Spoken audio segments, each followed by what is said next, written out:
Hello students. आज अपन 12th का second chapter start कर रहे हैं डिटर्मिनेंट। डिटर्मिनेंट ठीक। डिटर्मिनेंट में काफ़ी चीज़ें अपन है ना मैट्राइसिस वाले चैप्टर में पढ़ चुके हैं। यदि आपने वो लेक्चर नहीं देखा तो पहले आप है ना उस लेक्चर को देखिए। मैं डिस्क्रिप्शन में उसकी लिंक शेयर कर दूंगा, तो आप पहले वो लेक्चर देखिए, उसके बाद फिर ये लेक्चर देखिएगा। ठीक, अब डिटर्मिनेंट में हम क्या क्या पढ़ चुके थे वो सुनिए। सबसे पहले चीज़ तो अपन ने क्या पढ़ा था, डिटर्मिनेंट की डेफिनेशन। डिटर्मिनेंट की डेफिनेशन अपने पास क्या है कि ए अगर कोई स्क्वायर मैट्रिक्स दे रखा है AIJ और ऑर्डर है इसका n क्रॉस n, तो इस मैट्रिक्स का जो डिटर्मिनेंट है वो क्या है, एक नंबर। क्लियर है ये चीज, ये क्या है अपने पास एक नंबर है। अब ये नंबर कैसा भी हो सकता है, रियल रियल या फिर इमेजिनरी, रियल या फिर इमेजिनरी। तो अपन क्या बोलते हैं कि determinant is a number associated with a square matrix of order n cross n। Determinant एक नंबर है जो कि एक square matrix a cross a से n क्रॉस n से एसोसिएट है। आ रही है बात समझ में। अब अपन ने ये भी देखा था कि 1 क्रॉस 1 ऑर्डर का डिटर्मिनेंट है तो उसकी वैल्यू कैसे निकाली जाती है, 2 क्रॉस 2 ऑर्डर का डिटर्मिनेंट है तो वैल्यू कैसे निकाली जाती है। एक बार मैं शॉर्ट में लिख दे रहा हूं। जैसे मान लीजिए ए अपने पास कोई 1 क्रॉस 1 ऑर्डर का डिटर्मिनेंट है, ठीक, या मैट्रिक्स है, सॉरी, ए जो है वो 1 क्रॉस 1 ऑर्डर का मैट्रिक्स है। अब इसके डिटर्मिनेंट की वैल्यू निकालनी है तो डिटर्मिनेंट को अपन रिप्रेजेंट किससे करते हैं, DET, और जिस मैट्रिक्स का निकाल रहे हो उसको ब्रैकेट में लिखोगे, ठीक है ना। तो ये आएगा अपने पास डिटर्मिनेंट ऑफ A11। डिटर्मिनेंट को रिप्रेजेंट किससे किया जाता है, दो वर्टिकल लाइन से। अब अगर A11 एक 1 क्रॉस 1 ऑर्डर का मैट्रिक्स है तो इसके डिटर्मिनेंट की वैल्यू क्या होगी, जो कि एलिमेंट दे रखा है। फॉर एग्जाम्पल अगर मान लीजिए ए अपने पास एक मैट्रिक्स दे रखा है 1 क्रॉस 1 ऑर्डर का और उसका एलिमेंट क्या है, -3, तो जब अपन इसके डिटर्मिनेंट की वैल्यू निकालेंगे, डिटर्मिनेंट ऑफ ए, या फिर इसको लिखा कैसे जाएगा, डिटर्मिनेंट ऑफ -3, तो ये क्या आएगा अपने पास -3। याद रहे ये मॉड नहीं है, ये क्या है अपने पास डिटर्मिनेंट है। आप इसको मॉड समझ के इसकी वैल्यू 3 लिख दें, गलत हो जाएगा। ये अपने पास क्या है, डिटर्मिनेंट का साइन। अगर मान लीजिए अपने पास ए जो है वो 2 क्रॉस 2 ऑर्डर का मैट्रिक्स है, मान लीजिए A11 A12 A21 A22, ठीक है, ये अपने पास एक 2 क्रॉस 2 ऑर्डर का मैट्रिक्स है। तो इसके डिटर्मिनेंट की वैल्यू अपन कैसे निकालते थे, determinant of A11 A12 A21 and A22। इसके डिटर्मिनेंट की वैल्यू क्या क्या आएगी अपने पास, A11 का किससे मल्टीप्लाई होगा, क्रॉस में, A22 से, तो ये आ जाएगा अपने पास A11 A22 माइनस, फिर A12 का किससे होगा, A21 से, तो A12 इंटू A22। क्लियर है ये चीज। सिमिलरली हमने 3 क्रॉस 3 ऑर्डर के डिटर्मिनेंट की वैल्यू निकालना सीखी थी कि अगर मान लीजिए A जो है वो 3 क्रॉस 3 ऑर्डर का डिटर्मिनेंट है, A11 A12 A13, फिर A21 A22 A23, फिर A31 A32 एंड A33। ये अपने पास कोई 3 क्रॉस 3 ऑर्डर का डिटर्मिनेंट दे रखा है। इसकी वैल्यू अपन कैसे निकालते थे, अपन फर्स्ट रो को लेके चलें, ठीक, और इन एलिमेंट्स को इन्हीं के कोफैक्टर से मल्टीप्लाई करके ऐड कर दें। मतलब A11 का किससे होगा, C11 से, A12 का किससे होगा, इसी के कोफैक्टर C12 से, और A13 का किससे होगा, इसी के कोफैक्टर C13 से, और इनको क्या कर देना है, अपन को ऐड कर देना है। क्लियर है ये चीज। तो अपने पास किसकी वैल्यू आ जाएगी, डिटर्मिनेंट की। आ रही है बात समझ में। कोफैक्टर और माइनर जो हैं ये भी मैट्रिसेस वाले लेक्चर में अपन ने डिटेल में डिस्कस करे थे, तो आप उस लेक्चर को जरूर देखें अगर आपको नहीं आता है, और आपको आता है तो आई थिंक ये आपको सब समझ में आ रहा होगा। क्लियर है ये चीज। मेनली अब अपन को इस चैप्टर में जो पढ़ना है वो क्या पढ़ना है अपन को, इसकी प्रॉपर्टीज। मेन जो आएंगी वो क्या आएंगी, इसकी प्रॉपर्टीज आएंगी। क्लियर है ये चीज। तो अपन अब डिस्कस करते हैं properties of determinant. Properties of determinant. देखिए अपन ऐसा नहीं है कि किसी भी डिटर्मिनेंट को एक्सपेंड करके उसकी वैल्यू निकाल सकते हैं, है ना। अगर अपने पास डिटर्मिनेंट के जो एलिमेंट हैं वो कोई न्यूमेरिकल वैल्यू है तो उसको अपन एक्सपेंड कर सकते हैं, और न्यूमेरिकल वैल्यू में भी कैसी होनी चाहिए, छोटी होनी चाहिए वैल्यू। अगर मान लीजिए एलिमेंट अपन को ऐसे दे रखे हो 746, 592, 459, तो अपन मल्टीप्लाई कर पाएंगे क्या, नहीं कर पाएंगे। उस समय अपन को क्या करना पड़ेगा, प्रॉपर्टी लगानी पड़ेगी। आ रही है बात समझ में। तो डिटर्मिनेंट की जो प्रॉपर्टीज हैं वो बहुत ज्यादा इंपॉर्टेंट हैं, और जो क्वेश्चन आते हैं कंपटीशन ले लो या स्कूल ले लो वो प्रॉपर्टी बेस्ड ही आते हैं। डायरेक्ट कभी ऐसा क्वेश्चन नहीं आएगा कि तुम्हें सिंपल सा डिटर्मिनेंट दे दिया, उसको एक्सपेंड कर दिया और आंसर आ गया। ठीक, बहुत रेयर चांसेस हैं कि इस टाइप का क्वेश्चन आए, नहीं तो ज्यादातर अपने पास कैसे आएंगे, प्रॉपर्टी बेस्ड आएंगे। क्लियर। अब एक एक करके प्रॉपर्टी समझते चले जाइए। सबसे पहली अपने पास प्रॉपर्टी क्या है कि the value of determinant remains unaltered if the rows and columns are interchange. क्या मतलब हुआ कि यदि अपन किसी डिटर्मिनेंट की रो और कॉलम को इंटरचेंज कर दें, जैसे मान लीजिए ए अपने पास ये दे रखा है A11, A12, A13, A21, A22 और A23, फिर A31, A32 एंड A33। ठीक, ये मान लीजिए अपने पास कोई डिटर्मिनेंट है, मैट्रिसेस का साइन हटाइए, ये अपने पास क्या है, एक डिटर्मिनेंट है। क्लियर। अब अगर मैं इस डिटर्मिनेंट के रो और कॉलम को आपस में इंटरचेंज कर दूं, रो और कॉलम को आपस में इंटरचेंज करने का मतलब क्या हुआ, ट्रांसपोज। जहां जो रो के एलिमेंट है उसको कहां लिख दूं मैं, कॉलम में। तो इस डिटर्मिनेंट की जो वैल्यू होगी वो चेंज नहीं होगी। आ रही है बात समझ में। A22, A23, फिर A31, A32 और A33। क्लियर है। अगर इस डिटर्मिनेंट की वैल्यू अपने पास डेल्टा आ रही है तो इस डिटर्मिनेंट की वैल्यू भी क्या आएगी, अपने पास डेल्टा ही आएगी। तो पहली प्रॉपर्टी तो अपने पास क्या बनती है कि determinant of A transpose this is equal to determinant of A. Clear है ये चीज। ये प्रॉपर्टी अपन ने पहले भी पढ़ी है, इसको इस पे बेस्ड क्वेश्चन भी करे थे। क्लियर है ये चीज। दूसरी प्रॉपर्टी अपने पास है कि यदि अपन मैट्रिक्स डिटर्मिनेंट के किन्हीं भी दो रो को या किन्हीं भी दो कॉलम को आपस में इंटरचेंज कर दें, डिटर्मिनेंट के किन्हीं भी दो रो को या किन्हीं भी दो कॉलम को आपस में इंटरचेंज कर दें, तो जो डिटर्मिनेंट की वैल्यू होती है वो न्यूमेरिकली तो वही रहेगी, लेकिन उसका साइन क्या होगा, चेंज हो जाएगा। क्या कहने का मतलब है कि अगर मान लीजिए कोई अपने पास डिटर्मिनेंट दे रखा है A, B, C, X, Y, Z, P, Q, R, ये अपने पास कोई डिटर्मिनेंट दे रखा है और इस डिटर्मिनेंट की वैल्यू क्या है, अपने पास डेल्टा। अब मान लीजिए कि मैं इसकी सेकंड और थर्ड रो को आपस में इंटरचेंज कर दूं, सेकंड और थर्ड रो को आपस में इंटरचेंज करूंगा तो क्या आएगा अपने पास, A, B, C, first row as it is रखते हैं, फिर सेकंड रो में आ जाएगा P, Q, R और थर्ड रो में आ जाएगा X, Y, Z। तो इस डिटर्मिनेंट की जो वैल्यू होगी वो क्या होगी, सिर्फ साइन में चेंज होगी, न्यूमेरिकल वैल्यू, मैग्नीट्यूड जो है वो सेम रहेगा, सिर्फ क्या चेंज हो जाएगा, साइन। तो इसकी वैल्यू अगर डेल्टा है तो इसकी वैल्यू क्या आ जाएगी, माइनस डेल्टा। अब अगर मान लो मैंने फर्स्ट और थर्ड कॉलम को इंटरचेंज कर दिया, फर्स्ट और थर्ड कॉलम को, तो क्या होगा, फर्स्ट की जगह अपन थर्ड कॉलम लिख देते हैं C, R, Z, B, Q, Y, A, P, X। Clear. तो इसकी वैल्यू फिर नेगेटिव टाइम्स हो जाएगी, तो minus times of minus delta, तो क्या आ जाएगा अपने पास, अगेन डेल्टा। क्लियर है ये चीज। तो मैट्रिसेस के डिटर्मिनेंट के किन्हीं भी दो रो या किन्हीं भी दो कॉलम को आपस में इंटरचेंज करेंगे तो जो डिटर्मिनेंट की वैल्यू है वो पहले की क्या हो जाएगी, नेगेटिव टाइम्स हो जाएगी। आगे बात समझ में।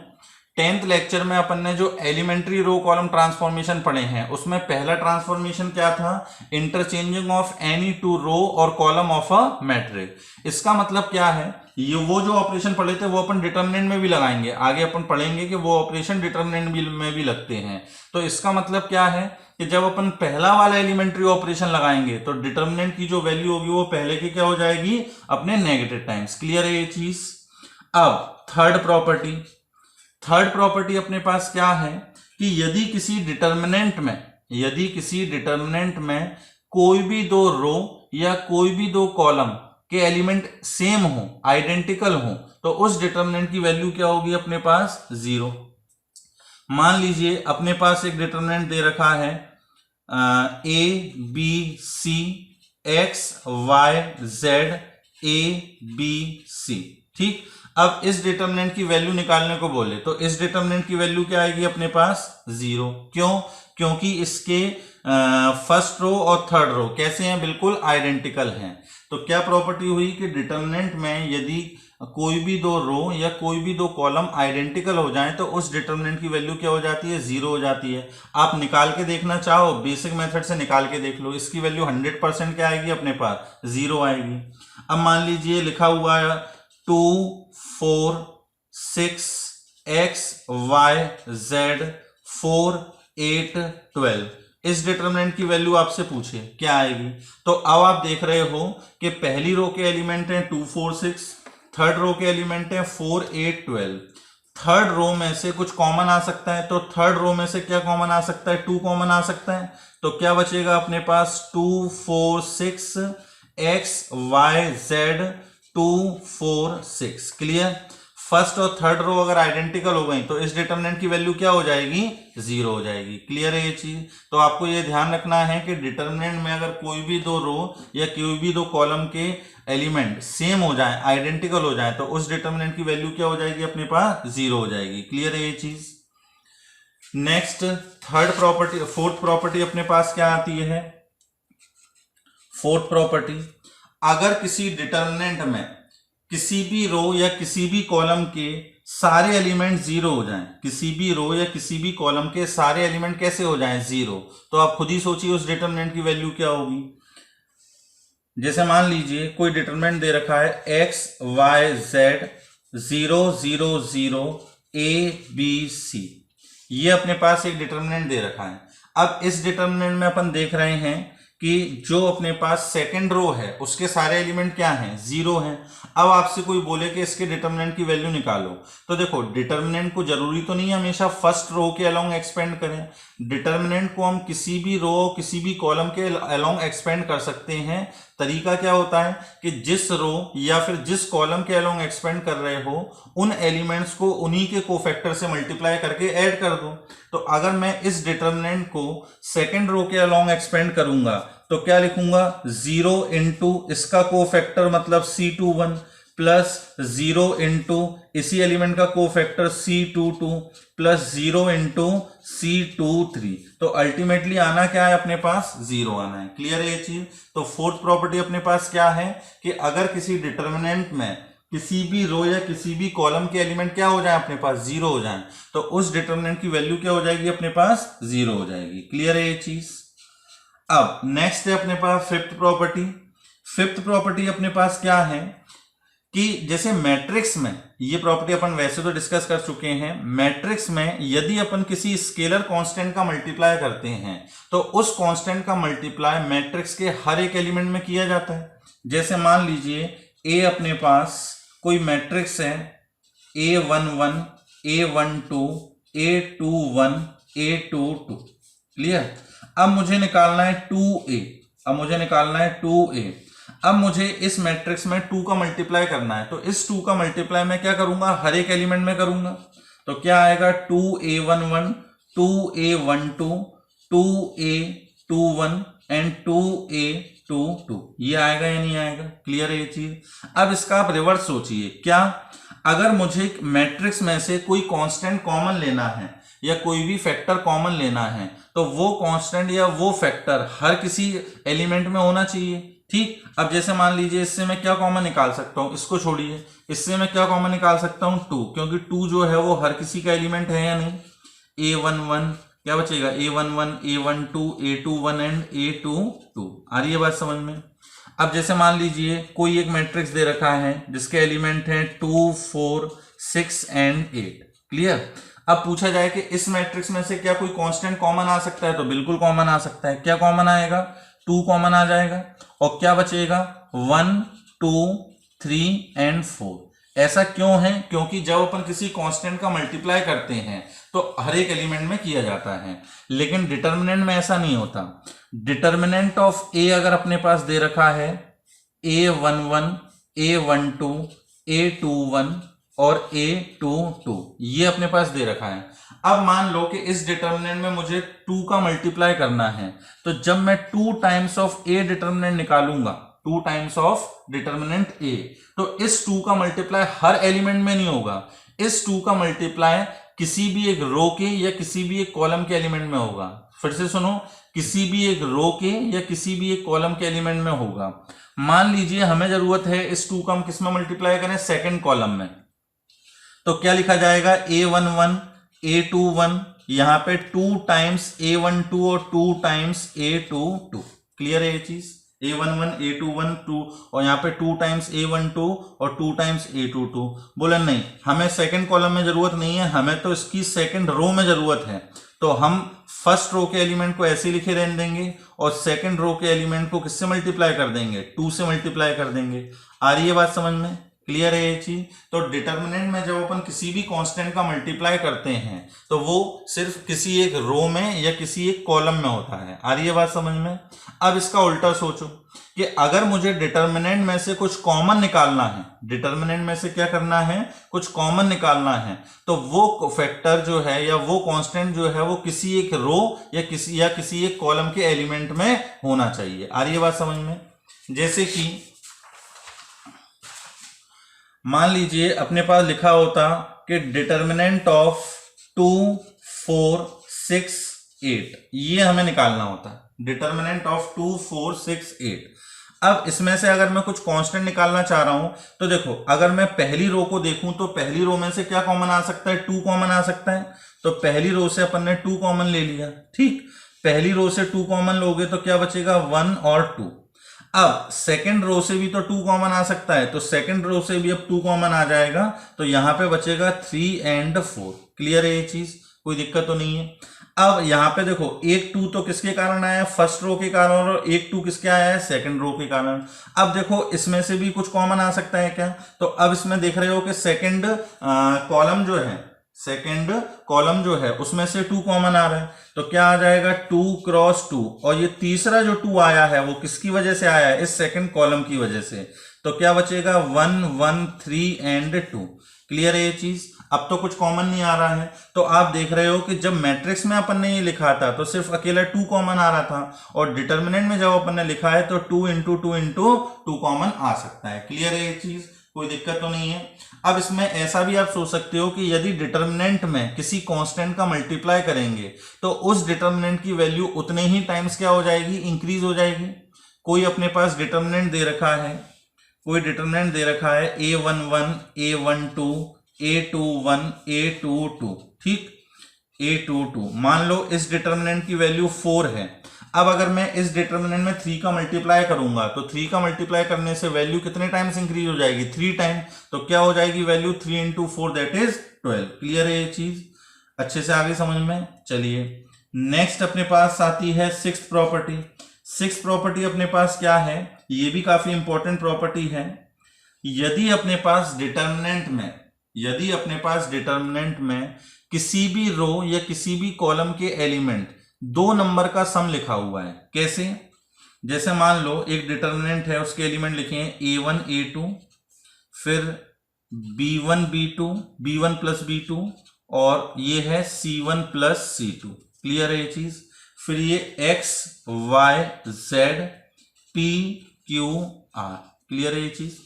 अब देखो इस डिटर्मिनेंट में क्या है कि जो पहली रो के एलिमेंट है, पहली रो के जो एलिमेंट लिखे हैं वो 2-2 नंबर का सम लिखा हुआ है, यानी वो 2-2 नंबर का क्या लिखा हुआ है, सम लिखा हुआ है।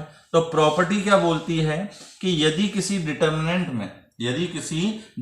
में किसी भी रो या किसी भी कॉलम के एलिमेंट 2 नंबर का सम लिखा हो तो इस डिटर्मिनेंट को अपन क्या लिख सकते हैं, 2 अलग अलग डिटर्मिनेंट के सम में लिख सकते हैं। कैसे, determinant of A1 B1 C1 X Y Z P Q R।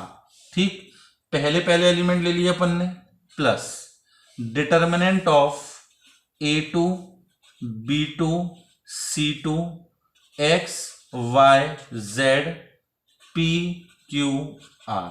आ रही है बात समझ में, क्लियर है ये चीज। ठीक, अब इसको पूछो ये कैसे लिखा आपने 2 अलग अलग के सम में, तो ये भी बड़ा आसान है। तो देखो इसका डेरिवेशन कैसे है, ये इसका प्रूफ अपन बोले, क्या है इसका प्रूफ? देखो अपने पास लिखा क्या हुआ था, determinant of a1 plus a2, b1 plus b2, c1 plus c2, ठीक, x y z p q r, ये लिखा हुआ था। अब अगर बोला जाए कि इस डिटर्मिनेंट की वैल्यू निकालो पहली रो को एक्सपेंड करके, पहली रो के अलोंग एक्सपेंड करके, तो क्या लिखेंगे अपन, a1 प्लस a2 टाइम्स, अब इसका cofactor y into R minus Q into Z, तो ये आ जाएगा y r माइनस का क्यू जेड, क्लियर है ये चीज, minus times b1 plus b2, b1 plus b2, अब इसका माइनर क्या आएगा, x r माइनस का पी जेड, क्लियर है ये चीज, प्लस का c1 प्लस c2, इसका मल्टीप्लीकेशन किससे होगा, एक्स क्यू माइनस का पी वाई, ये आएगा अपने पास। अब देखो a1 का मल्टीप्लीकेशन इस पूरे से होना है, a2 का मल्टीप्लीकेशन भी इस पूरे से होना है। अब मैं इस पूरे एक्सप्रेशन को देखो कैसे लिखने वाला हूं, a1 times Y R minus का क्यू जेड, क्लियर है ये चीज, फिर यहां से मैं ले लेता हूं b1 इंटू दिस, तो minus b1 times x are minus का P z plus c1 time x Q minus का पी वाई, क्लियर है ये चीज, ये अपन ने c1 इंटू ये पूरा करेंगे, प्लस अब अपन सेकंड एलिमेंट का मल्टीप्लाई करके ले लेते हैं, तो क्या आ जाएगा, a2 times Y R minus का क्यू जेड माइनस का b2 times x are minus का पी जेड और plus c2 times X Q minus का पी वाई, क्लियर है ये चीज। अपन ने पहले एलिमेंट का मल्टीप्लाई करके लिख दिया और दूसरे एलिमेंट का मल्टीप्लाई करके लिख दिया। अब देखो ये जो अपने पास पहला वाला मल्टीप्लिकेशन लिखा हुआ है, इसको मैं क्या लिख सकता हूं, determinant of a1 b1 c1 x y z p q r, सही है ये, क्योंकि इसको एक्सपेंड करोगे यही आ जाएगा, क्लियर, प्लस दूसरे वाले को क्या लिख सकता हूं मैं, a2 b2 c2 x y z p q r, clear है ये चीज, तो ये आ गया अपने पास। तो अपन देख रहे हैं कि अपने पास अगर फर्स्ट रो के एलिमेंट दो नंबर के सम लिखे हुए थे तो इसको अपन ने दो अलग अलग डिटर्मिनेंट के सम में लिख लिया। सिमिलरली ऐसा नहीं है दो एलिमेंट के लिए, अब मान लीजिए पहली रो के एलिमेंट में तीन नंबर का सम लिखा होता है, a1 plus a2 plus a3, b1 plus b2 plus b3, c1 plus c2 plus c3, तो अब हम इसको क्या कर सकते थे, तीन अलग अलग डिटर्मिनेंट के सम में एक्सप्रेस कर सकते थे, क्लियर है ये चीज, तीन अलग अलग डिटर्मिनेंट के सम में एक्सप्रेस कर सकते थे। आ रही है बात समझ में? तो आई थिंक आपको ये प्रॉपर्टी अच्छे से समझ में आ गई होगी। चलिए आगे देखते हैं, अपने कितनी प्रॉपर्टी हो चुकी है, अभी 6 प्रॉपर्टी हो चुकी हैं। अब नेक्स्ट जो है 7th, ठीक, अब ये प्रॉपर्टी तो क्या है, एक तरीके से रिजल्ट है, प्रॉपर्टी नहीं है, एक तरीके से क्या है, ये रिजल्ट है। क्या है अपने पास, ये पहले भी अपन डिस्कस कर चुके हैं कि यदि किसी डिटर्मिनेंट में मेन डायगोनल के नीचे वाले सारे एलिमेंट क्या हो जाए, 0, जैसे मान लीजिए ये दे रखा है a1 a2 a3 0 0 0 b2 b3 और c3, मेन डायगोनल के नीचे वाले एलिमेंट कैसे हैं अपने पास, 0 हैं, या फिर मेन डायगोनल के ऊपर वाले सारे एलिमेंट 0 हो जाएं, तो a1 0 0 0, ये आ गया b1 b2 c1 c2 c3, main diagonal के अपने पास ऊपर वाले सारे एलिमेंट कैसे हो जाएं, 0 हो जाएं, या फिर मेन डायगोनल को छोड़कर बाकी सारे एलिमेंट कैसे हो जाएं, 0 हो जाएं, 0 0 0 0 0 0। तो ऐसे डिटर्मिनेंट की वैल्यू अपन कैसे निकालते थे, सिर्फ मेन डायगोनल एलिमेंट को मल्टीप्लाई करके। तो मेन डायगोनल के एलिमेंट क्या हैं अपने पास, a1 b2 c3, तो इनका मल्टीप्लिकेशन क्या आएगा, a1 into b2 into c3, इसकी भी वैल्यू क्या आएगी, a1 b2 c3, इसको भी A1 B2 C3। क्लियर है ये चीज? तो अपन क्या बोल सकते हैं कि यदि मैट्रिक्स के टर्म में अगर अपन बात करें कि मैट्रिक्स अगर अपर ट्रायंगुलर है या लोअर ट्रायंगुलर है या फिर अपने पास दोनों है, या बोल दो कि डायगोनल मैट्रिक्स है, या कैसा है, डायगोनल, तो ऐसे मैट्रिक्स के डिटरमिनेंट की वैल्यू कैसे निकालेंगे अपन? मेन डायगोनल के एलिमेंट को मल्टीप्लाई करके। क्लियर है ये चीज? तो ये बात भी आई थिंक आपको समझ में आ गई होगी। अब नेक्स्ट अपने पास 8th जो प्रॉपर्टी है वो क्या है? वो भी अपन ने 10th क्लास में एक्चुअली पढ़ी हुई है। देखिए अपन ने पास ये कोई एक डिटरमिनेंट लिखा हुआ है x square x cube P Q R और 2 4 8। क्लियर है ये चीज? प्रॉपर्टी क्या है कि यदि x इक्वल टू अल्फा रखने पर, x इक्वल टू क्या, अल्फा रखने पर डिटर्मिनेंट की वैल्यू कैसी हो जाए? 0। ये डिटर्मिनेंट है मान लो delta, x equal to alpha रखने पर डेल्टा क्या हो जाए अपने पास? 0 हो जाए। ये डेल्टा है, ठीक है ना? तो अपन क्या बोलेंगे कि x माइनस अल्फा जो है वो इसका क्या होगा? फैक्टर। x माइनस अल्फा जो है वो क्या कहलाएगा अपने पास? इसका फैक्टर कहलाएगा। क्लियर है ये चीज? तो ये प्रॉपर्टी तो अपन ने क्या पढ़ रखी है 10th क्लास में, फैक्टर थ्योरम, कि अगर कोई पॉलिनोमियल है उस पॉलिनोमियल में x की वैल्यू अल्फा रखने पर वो पॉलिनोमियल कैसा हो जा रहा है? 0। तो x माइनस अल्फा उसका क्या होगा अपने पास? फैक्टर होगा। क्लियर है ये चीज?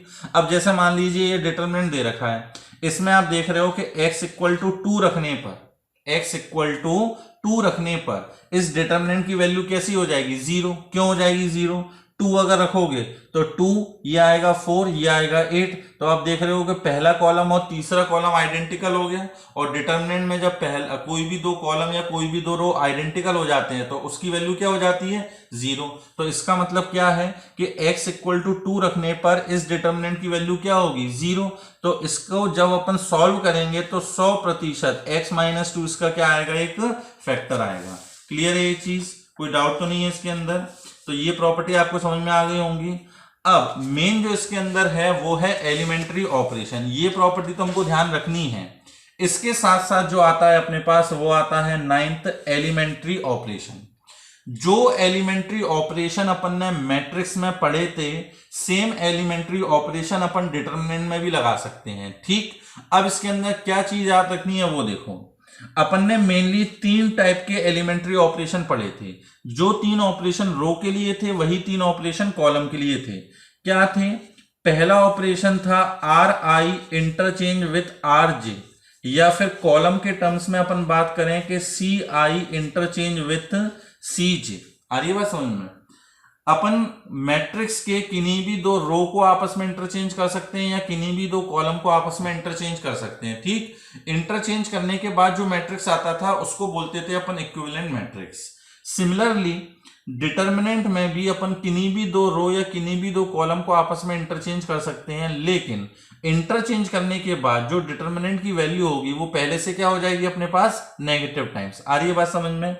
जैसे फॉर एग्जाम्पल ये अपने पास एक डिटरमिनेंट है A1 A2 A3 B1 B2 B3 C1 C2 C3। ठीक, आपको मान लो जरूरत लग रही है कि हमें फर्स्ट और थर्ड रो को आपस में इंटरचेंज करना है। क्वेश्चन की ऐसी नीड है कि हमें फर्स्ट और थर्ड रो को आपस में इंटरचेंज करना है। तो इस ऑपरेशन को लिखेंगे क्या? R1 interchanges with R3। Clear है ये चीज? तो अपन इस डिटरमिनेंट को बिल्कुल रो के एलिमेंट को बिल्कुल इंटरचेंज कर सकते हैं, लेकिन इंटरचेंज करने के बाद क्या ध्यान में रखेंगे कि इसकी जो वैल्यू है वो पहले के क्या हो जाएगी अपने पास? Negative times. क्लियर? तो ये अपने पास डिटरमिनेंट बन जाएगा और यहां पर क्या लगा देंगे? माइनस। ये माइनस क्यों आया है? क्योंकि अपन ने फर्स्ट और थर्ड रो के एलिमेंट को इंटरचेंज किया है। क्लियर है ये चीज? कोई दिक्कत तो नहीं है? तो पहला एलिमेंट्री ऑपरेशन जब अपन डिटरमिनेंट में लगाते हैं तो उसका क्या इफेक्ट होता है? डिटरमिनेंट की वैल्यू पहले से नेगेटिव टाइम्स हो जाती है। क्लियर है ये चीज? दूसरा अपने पास एलिमेंट्री ऑपरेशन क्या था कि अपन मैट्रिक्स के किसी भी रो या किसी भी कॉलम के एलिमेंट को एक नॉन जीरो कांस्टेंट से मल्टीप्लाई कर सकते हैं। That is R I changes to K into R I. आ रही है बात समझ में? R I changes to K into R I, ये अपन कर सकते हैं। ठीक, अब इसका क्या इफेक्ट पड़ेगा? तो आप देखो, जैसे मान लीजिए कि डेल्टा एक डिटरमिनेंट दे रखा है A1 A2 A3 B1 B2 B3 C1 C2 C3। मान लो आपको क्वेश्चन में जरूरत लग रही है कि मुझे सेकंड कॉलम के एलिमेंट को 4 से मल्टीप्लाई करना है, सेकंड कॉलम, ठीक। ये ऑपरेशन जो रो में लगा है वो कॉलम में भी लगेगा। तो C2 changes to 4 times of C2। अब आपने ये ऑपरेशन तो लगाया, ठीक। तो क्या आएगा अपने पास A1 B1 C1 4A2 4B2 and 4C2, फिर A3 B3 and C3। Clear है ये चीज। अब आप देखो कि ये जो डेल्टा है वो भी सेम यही डेल्टा रहेगा क्या? नहीं, ठीक। क्या है इसके अंदर कि अगर अपन ने 4 का मल्टीप्लाई कर दिया है सेकंड कॉलम में, इसका मतलब इस डिटरमिनेंट की वैल्यू क्या हो गई है? पहले वाले के 4 टाइम्स हो गई है। पहले वाले के क्या हो गई है?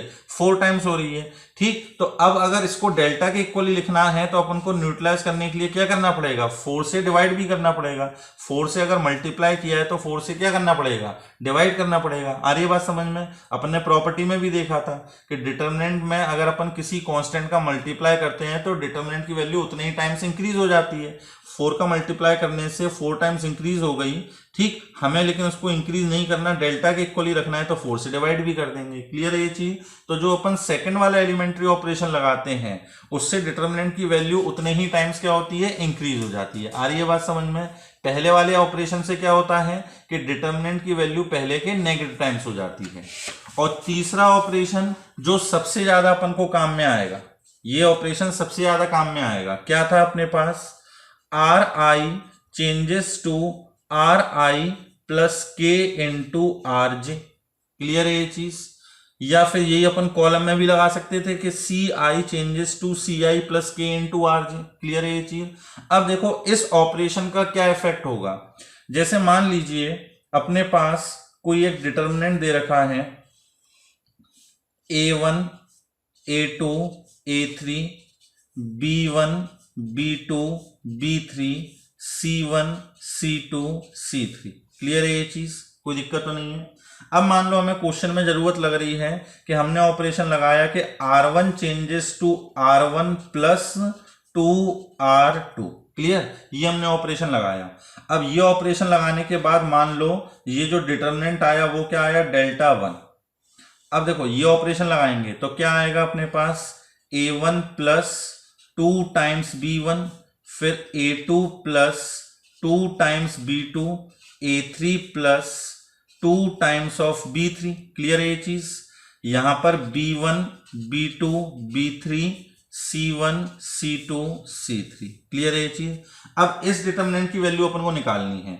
अपन ने एक प्रॉपर्टी अभी पढ़ी थी कि अगर किसी डिटरमिनेंट में किसी भी रो या कॉलम के एलिमेंट 2 नंबर का सम लिखा हो तो उसको 2 अलग अलग डिटरमिनेंट के सम में लिख सकते हैं। तो देखो इसको अपन क्या लिख सकते हैं? A1 B1 C1 A2 B2 C2 A3 B3 C3, ठीक, plus B1 B2 B3 C1 C2 C3 ये तो एज इट इज रहेंगे। यहां पे A1 A2 A3 लिख लिया, प्लस दूसरा जो डिटरमिनेंट आएगा उसमें क्या आएगा? 2 times of B1 2 times of B2 2 times of B3, फिर B1 B2 B3 C1 C2 C3। Clear है ये चीज। अब इसकी जगह तो अपन क्या लिख सकते हैं? Delta 1 this is equal to delta plus. अब इसमें आप देखो अगर 2 कॉमन ले लोगे, पहली वाले रो से क्या कॉमन आ रहा है? 2 अगर कॉमन लोगे तो पहली रो के एलिमेंट हो जाएंगे B1 B2 B3, second row के एलिमेंट भी हो जाएंगे B1 B2 B3।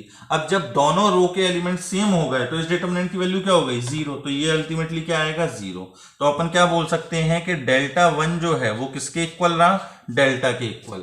मतलब क्या हुआ कि जब अपन तीसरा वाला एलिमेंट्री ऑपरेशन लगाते हैं तो डिटरमिनेंट की जो वैल्यू है वो चेंज नहीं होती।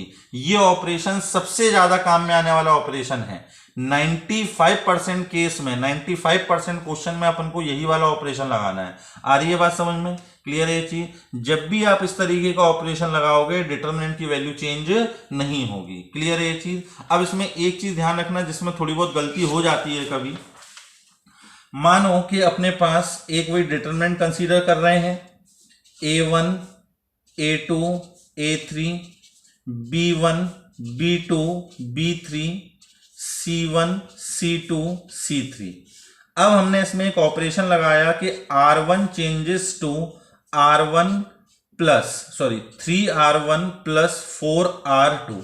हमने ये ऑपरेशन लगाया 3R1 प्लस का 4R2। अब जो डिटर्मिनेंट आएगा उसको हमने क्या मान लिया, डेल्टा 1 मान लिया। अब ये बताओ कि डेल्टा 1 और डेल्टा क्या ये सेम रहेंगे? बिल्कुल नहीं। क्यों? इसके पहले वाले में जो R1 चेंज हो रहा था वो R1 प्लस 4R2 में चेंज हो रहा था, मतलब R1 का कोफिशिएंट 1 ही था अपने पास। ठीक, यहां पर कुछ भी कर सकते हैं, 4 into R2, 5 into R2, 100 into R2, उससे कोई मतलब नहीं है। ठीक, क्योंकि वो तो अल्टीमेटली क्या होना है, 0 हो जाना है। लेकिन यहां पर अभी अपन क्या कर रहे हैं ना कि R1 में भी 3 का मल्टीप्लाई कर रहे हैं। R1 में भी क्या कर रहे हैं अपन, 3 का मल्टीप्लाई। तो आप ये सोचो कि अपन ने यहां पे जो किया था कि अगर मैं R1 में भी 3 का मल्टीप्लाई कर दूं तो यहां पे 3 3 3 आएगा या नहीं? 3 को कॉमन ले लूंगा तब अपने पास बचेगा A1 A2 A3 B1 B2 B3 C1 C2 C3। तो ये अल्टीमेटली कितना हो जाएगा, 3 डेल्टा के इक्वल हो जाएगा। और ये अपने पास किसके इक्वल रहेगा, अभी भी 0 के इक्वल रहेगा। तो अब जब भी अपन इस टाइप का ऑपरेशन लगाएंगे तो डिटर्मिनेंट की जो वैल्यू होगी वो पहले के क्या हो जाएगी अपने पास, 3 टाइम्स। अगर यहाँ अपन ने लगाया होता 5R1 प्लस 4R2 तो कितने टाइम्स हो जाती, 4 टाइम्स हो जाती। क्लियर है ये चीज, कोई दिक्कत तो नहीं है। तो ये अपने पास सारी डिटर्मिनेंट की प्रॉपर्टीज थी। ठीक, अब इन प्रॉपर्टी का इस्तेमाल कैसे करना है वो अपन देखते हैं क्वेश्चंस में। लेकिन मैं प्रॉपर्टी जो आपको बताई है आप भले इसको एक बार और सुने, क्योंकि जब तक प्रॉपर्टी याद नहीं होंगी तब तक अपन को क्लिक नहीं करेगा कि अपन को क्या प्रॉपर्टी लगाकर इसको सॉल्व करना है। आ रही है बात समझ में? और जब अपन इसकी क्वेश्चन की प्रैक्टिस करेंगे तो प्रैक्टिस करते करते आइडिया लगेगा कि कब कौन सी प्रॉपर्टी का यूज करना है। कुछ इसमें बेसिक पॉइंट भी होते हैं कि वही दिमाग में रख के अपन ऑपरेशन लगाते हैं। जैसे इनवर्स निकाला था एलिमेंट्री रो कॉलम ट्रांसफॉर्मेशन से, तो उसमें अपने दिमाग में क्या था कि पहले डायगोनल एलिमेंट को 1 बनाते जाना है और उस 1 की हेल्प से ऊपर नीचे वाले एलिमेंट को 0 बनाते जाना है। तो यही कर रहे थे अपन और यही सोचकर ऑपरेशन लगा रहे थे। ऐसे ही इसमें डिटर्मिनेंट में भी होता है, लेकिन वो आपको क्वेश्चन करके पता लगेगा। आ रही है बात समझ में? तो सबसे पहले तो ये प्रॉपर्टी क्लियर है आपको। चलिए अब अपन क्वेश्चन की ओर बढ़ते हैं। चलिए अब हम कुछ एग्जांपल डिस्कस करते हैं जो अपन ने पढ़ा हुआ है। पहला अपने पास है कि evaluate the determinant of this. क्या एलिमेंट लिखे हैं? पहली रो में 53 55 57, सेकेंड रो में 59 61 63 और थर्ड में 76 78 80। ठीक, अब आप सोचो कि यदि आप ट्रेडिशनल तरीके से इसको करो, ट्रेडिशनल तरीके से मतलब आप सोचो कि मैं इसको फर्स्ट रो के अलोंग एक्सपेंड कर देता हूं। ठीक, तो फर्स्ट रो के अलोंग एक्सपेंड करने पे तो क्या लिखोगे, 53 into 61 into 80 minus 78 into 63। Calculation कितनी लंबी हो जाएंगी। ठीक, तो आंसर तो आएगा लेकिन इसमें टाइम बहुत ज्यादा जाएगा। और यदि अपन प्रॉपर्टी लगाएंगे तो प्रॉपर्टी से क्वेश्चन तुरंत हो जाएगा। ठीक, इसको अपन मान लेते हैं थोड़ी देर के लिए क्या, डेल्टा। अब अपन क्या सोचकर डिटरमिनेंट में ऑपरेशन लगाते हैं, या तो अपने मैक्सिमम से मैक्सिमम 0 आ जाए, डिटरमिनेंट के अंदर क्या हो, मैक्सिमम से मैक्सिमम 0 आ जाए तो अपने पास बड़ी आसानी से निकल जाए, सॉल्यूशन निकल जाएगा। या फिर डिटरमिनेंट में कोई भी 2 रो या कोई भी 2 कॉलम के एलिमेंट कैसे हो जाए, आइडेंटिकल हो जाए तो अपना बड़ी आसानी से हो जाएगा। डिटरमिनेंट की वैल्यू क्या हो जाएगी, 0 हो जाएगी। क्लियर है? और भी चीजें होती हैं वो आगे अपन क्वेश्चन डिस्कस करेंगे तब देखेंगे।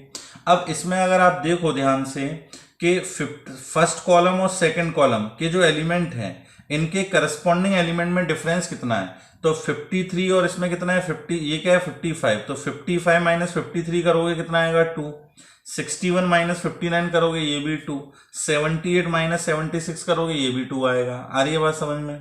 सिमिलरली थर्ड कॉलम और सेकंड कॉलम में अगर अपन सिमेट्री देखना चाहें तो क्या है कि 57 माइनस 55 ये भी 2 आएगा, 63 माइनस 61 ये भी 2, 80 माइनस 78 ये भी 2 आएगा। आ रही बात समझ में? इसका मतलब क्या हुआ कि अपन को एक सिमेट्री दिख रही है कि second row minus first row के एलिमेंट करेंगे तो 2 आएगा। Similarly third row minus third column minus second column के एलिमेंट करेंगे तो भी 2 आएगा। तो अपन इसके अंदर ऑपरेशन लगा देते हैं। तो इसमें लिखते हैं apply C2 changes to C2 minus का C1। ठीक, अब ये देखो एक तरीके से अपने पास तीसरा वाला एलिमेंट्री ऑपरेशन है और तीसरे वाले एलिमेंट्री ऑपरेशन से डिटरमिनेंट की वैल्यू चेंज नहीं होती, ये अपन पढ़ चुके हैं। तो C2 changes to C2 minus C1 and C3 changes to C3 minus का C2। अपन एक बार में कितने ऑपरेशन लगा सकते हैं? तो जो भी डिटर्मिनेंट का ऑर्डर है उससे एक कम, ठीक है कि नहीं? जैसे मान लो ये 3x3 ऑर्डर का अपने पास डिटर्मिनेंट है, तो अपन क्या है कि इससे एक कम, मतलब दो ऑपरेशन एक साथ लगा सकते हैं। तो ये अपन ने दो ऑपरेशन एक साथ लगा दिए। तो देखो अपने पास डेल्टा क्या आ जाएगा, पहला कॉलम तो एज इट इज रहेगा, सॉरी हाँ पहला कॉलम एज इट इज रहेगा 53, 59, 76। सेकेंड कॉलम में क्या आएगा, C2 माइनस C1 कर रहे हो तो 55 माइनस 53 कितना 2, 61 माइनस 59 करोगे तो भी 2, 78 माइनस 76 करोगे तो भी 2। क्लियर है ये चीज? तीसरे कॉलम में क्या ऑपरेशन लग रहा है, C3 changes to C3 minus C2, 55 minus 57 minus 55 करोगे 2, 63 माइनस 61 करोगे 2, 80 माइनस 78 करोगे तो भी 2। ठीक है कि नहीं है? अब since C2 and C3 are identical, अब जब ये दोनों आइडेंटिकल हैं तो प्रॉपर्टी अपन ने क्या पढ़ी है कि डिटरमिनेंट में कोई भी दो रो या कोई भी दो कॉलम आइडेंटिकल हो तो उसकी वैल्यू 0 हो जाएगी। देयरफॉर डेल्टा की वैल्यू क्या आ गई अपने पास, 0। क्लियर है ये चीज? तो आप देख रहे हो कि प्रॉपर्टी से कितनी जल्दी हो गया, और यदि इसको अपन एक्सपेंड करते तो कितनी कैलकुलेशन बढ़ जाती, आंसर तब भी 0 ही आता लेकिन कैलकुलेशन बहुत ज्यादा हो जाती। क्लियर है ये चीज? तो बहुत ही सिंपल सा क्वेश्चन था। चलिए नेक्स्ट क्वेश्चन देखते हैं। नेक्स्ट क्वेश्चन में लिखा हुआ है एवेल्युएट दिस डिटर्मिनेंट। क्या है डिटर्मिनेंट? पहला कॉलम दे रखा है 1 1 1, दूसरा है A B C और तीसरा है B प्लस C, यहाँ पे C प्लस है, यहाँ पर A प्लस B। क्लियर है ये चीज? अब इसमें भी अपन क्या ऑपरेशन लगाएं, तो अपन को दिमाग लगाना है। अब देखो यहाँ पर A है और यहाँ B प्लस C है, यहाँ पर B है, यहाँ C प्लस A है, यहाँ C है, यहाँ पे A प्लस B है। मतलब अगर ये A इसमें जुड़ जाए, A जो है वो इस वाले एलिमेंट में जुड़ जाए तो A plus B plus C हो जाएगा, B अगर इस एलिमेंट में जुड़ जाए तो ये A plus B plus C हो जाएगा, और C अगर इसमें जुड़ जाए तो भी ये A plus B plus C हो जाएगा। मतलब तीनों एलिमेंट जो हैं वो क्या हो जाएंगे, A plus B plus C। तो इसको अगर अपन डेल्टा मान रहे हैं तो पहला ऑपरेशन तो क्या लगा देते हैं, पहला ऑपरेशन अपना कि C3 changes to C3 plus C2। पहला ऑपरेशन तो ये लगा दिया अपन ने कि C3 के एलिमेंट में C2 के करस्पॉन्डिंग एलिमेंट ऐड कर दें। अब ऐड करने से आएगा क्या अपने पास, पहला कॉलम तो 1 1 1 रहेगा, दूसरा कॉलम भी A B C रहेगा, तीसरे कॉलम में देखो क्या आएगा A plus B plus C, फिर C plus A plus B, तो C plus A plus B आएगा, तो इसको अपन A plus B plus C लिख देते हैं। फिर तीसरे एलिमेंट में भी क्या आ जाएगा, A plus B plus C। Clear है ये चीज, A plus B plus C। तो अब अपन देख रहे हैं कि तीसरे वाले कॉलम में सारे एलिमेंट क्या होगा अपने पास, A plus B plus C। तो क्या तीसरे वाले कॉलम में से A plus B plus C factor common आ सकता है? तो बिल्कुल आ सकता है, क्योंकि डिटर्मिनेंट में अगर कुछ कॉमन निकालना है तो वो किसी एक रो या किसी एक कॉलम में होना चाहिए। तो पहले तीसरे वाले कॉलम से अपन ने क्या किया, A plus B plus C को कॉमन निकाल लिया। ठीक है कि नहीं है? अब जब अपन ने A plus B plus C को कॉमन निकाल लिया तो बचेगा क्या अपने पास, देखो पहले कॉलम में तो 1 1 1, दूसरे कॉलम में A B C और तीसरे कॉलम में 1 1 1। अब इसमें भी आप देख रहे हो कि जो फर्स्ट कॉलम है और थर्ड कॉलम है वो आइडेंटिकल हो गए। तो since C1 and C3 are identical therefore delta की वैल्यू क्या हो जाएगी अपने पास, 0। क्लियर है ये चीज? ऐसा नहीं है कि पहले वाले का 0 आया इसका 0 आया, हर क्वेश्चन का आंसर 0 आएगा। अभी अपन करीब हो रहे हैं कि जिनके 0 हो आंसर, ठीक है ना? आगे तो मेनली सिंप्लीफाई करने वाले पूछे जाते हैं। यहां तक आपको समझ में आ गया, यहां तक तो कोई डाउट नहीं है। क्लियर? और देखो ये आपके दिमाग में भी नहीं हो सकता आपके दिमाग में ना आए कि हमें सर कैसे प्रॉपर्टी पता लगेंगी। प्रैक्टिस करते जाओगे आपको क्वेश्चन देख के एकदम क्लिक कर जाएगा कि हाँ इसमें अपन क्या कर सकते हैं। ठीक, तो जब आपको प्रैक्टिस हो जाएगी तब आपको क्लिक करेगा, अभी आपको क्लिक नहीं करेगा कि कौन सी प्रॉपर्टी लगाएं, हमारे दिमाग में कैसे आएगा। चलो आगे अपन क्वेश्चन देखते हैं। Evaluate this. अब अपन को इस डिटर्मिनेंट को सॉल्व करना है, इसकी वैल्यू निकालनी है। ठीक, इसको भी अपन क्या मान लेते हैं, डेल्टा के इक्वल मान लेते हैं। अब इसमें आप सिमेट्री देखो, क्या सिमेट्री हो रही है कि यहाँ पे b माइनस सी है, यहाँ c माइनस ए है, यहाँ a माइनस बी है। ठीक, c minus a minus b, b minus c, a minus b, b minus c, c minus ए।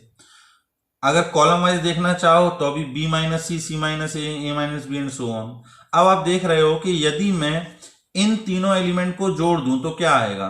तो देखो b से b कैंसिल हो जाएगा, c से c कैंसिल हो जाएगा, a से a कैंसिल हो जाएगा। सिमिलरली इन तीनों को भी जोड़ दूं तो c से c कैंसिल, a से a कैंसिल, b से b कैंसिल। यहां पर भी a से a कैंसिल, b से b कैंसिल, c से c कैंसिल। तो हमें समझ में आ गया कि हमें क्या करना है कि इन एलिमेंट को जोड़ना है।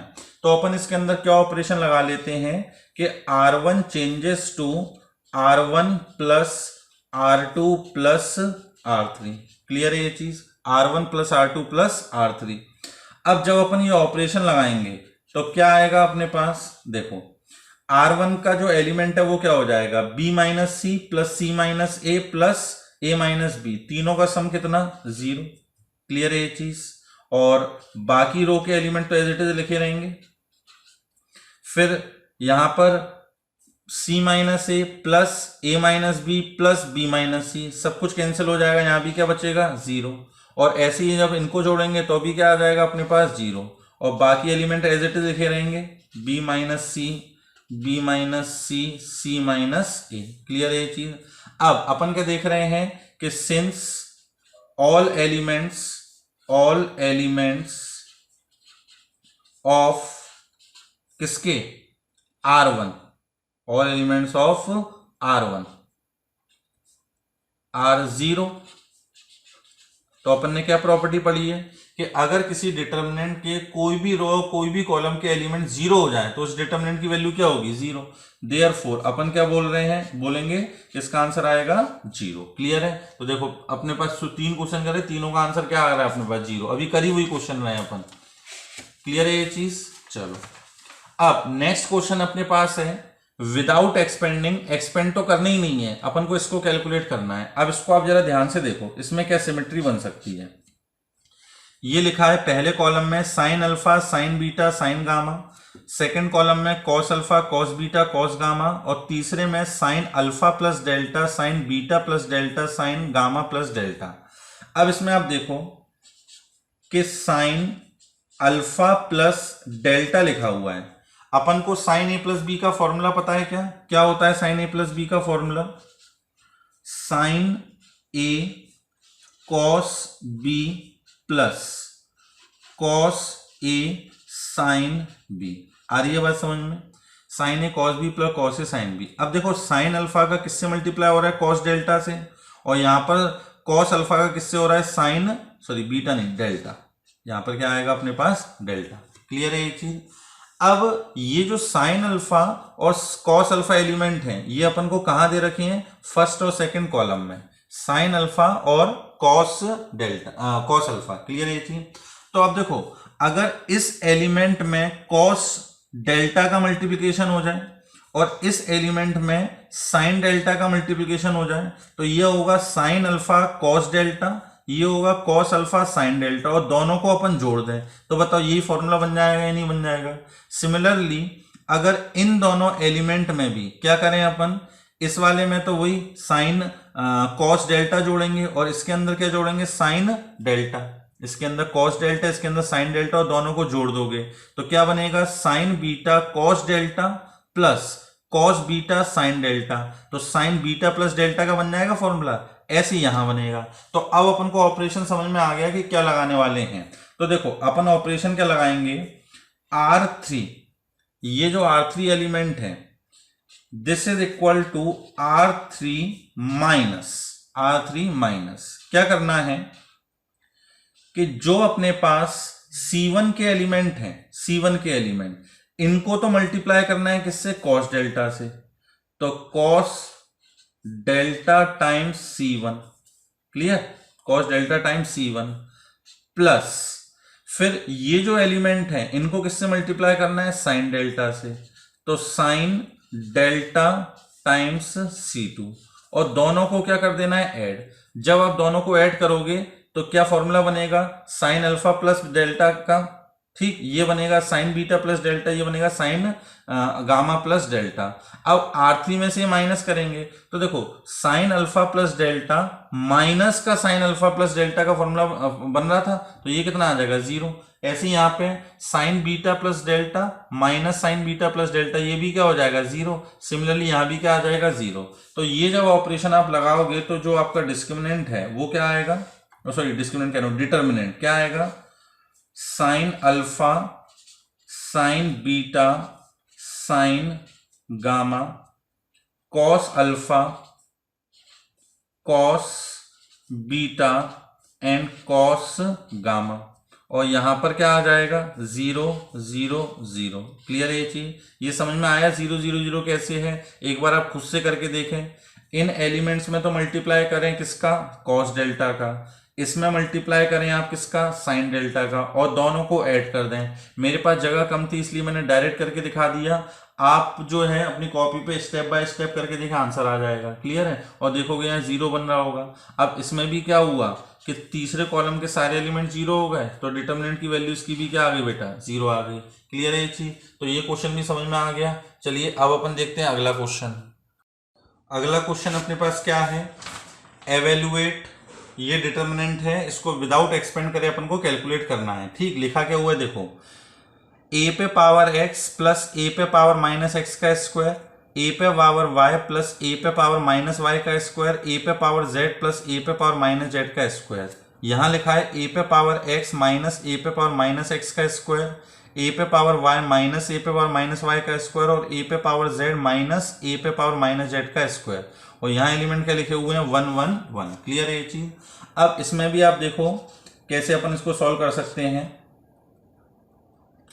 अगर मैं C1 माइनस C2 करूं, मतलब इस एलिमेंट में से ये एलिमेंट माइनस करूं, तो देखो क्या आएगा, a पे पावर x प्लस a पे पावर माइनस x का स्क्वायर माइनस a पे power minus x minus a पे पावर माइनस x का स्क्वायर। इसको यदि मैं कैलकुलेट करूं तो देखो क्या आएगा, ये आएगा a प्लस बी के होल स्क्वायर, फॉर्मूले से ओपन करें, a पे पावर 2x प्लस ए पे power minus 2x plus 2 times a पे पावर x इंटू ए पे पावर माइनस x।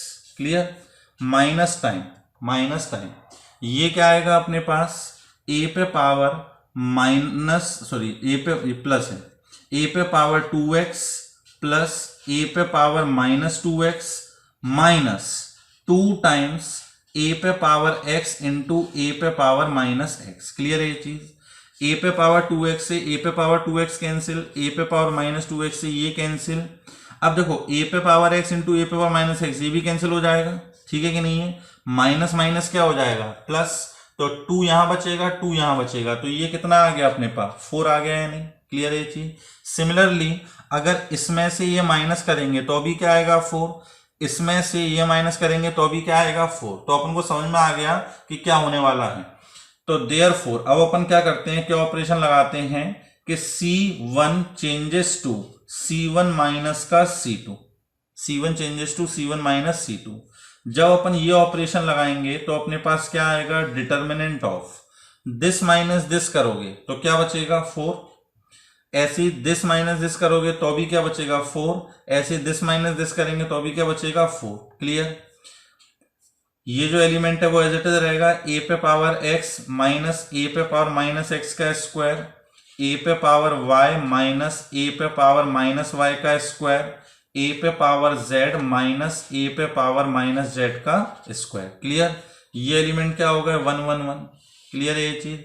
अब देखो इसमें से अपन क्या कर सकते हैं, 4 कॉमन ले सकते हैं क्योंकि इनकी पूरी कॉलम में 4 है। तो 4 जब अपन कॉमन लेंगे तो क्या आ जाएगा 1 1 1, ये एलिमेंट एज इट इज लिखे रहेंगे, और अपने पास तीसरे कॉलम में भी एलिमेंट क्या आ गए 1 1 1। अब आप देख रहे हो कि पहला कॉलम और तीसरे कॉलम के एलिमेंट कैसे हो गए, बिल्कुल आइडेंटिकल, तो इसकी वैल्यू क्या हो जाएगी अपने पास 0, क्योंकि 2 कॉलम सेम हो गए तो इसकी वैल्यू भी क्या आ जाएगी 0। आ रही है बात समझ में। प्रैक्टिस कर करके आपको समझ में आने लगेगा कि आप अपन को कौन से ऑपरेशन लगाने हैं। आ रही है बात समझ में।